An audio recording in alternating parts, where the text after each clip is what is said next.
રાજકોટમાં pizza outlet પર આરોગ્ય વિભાગની રેડ, અખાદ્ય સામગ્રીનો જથ્થો ઝડપાયો। રાજકોટ શહેરમાં ખાદ્ય સુરક્ષા અંગે ચોંકાવનારી ઘટના સામે આવી છે। રાજકોટ મહાનગરપાલિકાના આરોગ્ય વિભાગે શહેરની જાણીતી પિઝા ચેઇન પાપા લુઇસ પિઝા ખાતે દરોડાની કાર્યવાહી હાથ ધરી હતી। દરોડા દરમિયાન રસોડામાં ગંભીર સ્વચ્છતા ભંગના દૃશ્યો સામે આવ્યા હતા। ખાદ્ય ચીજવસ્તુઓમાં જીવતા અને મરેલા વંદા જોવા મળ્યા હતા।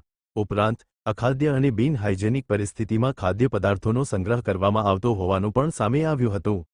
તપાસ દરમિયાન લોટમાં ધનેડા, વાસી પનીર, વાસી ગુલાબજાંબુ તેમજ મોટા પ્રમાણમાં સુકાયેલા અને ફૂગ લાગેલા રોટલાઓ મળી આવ્યા હતા।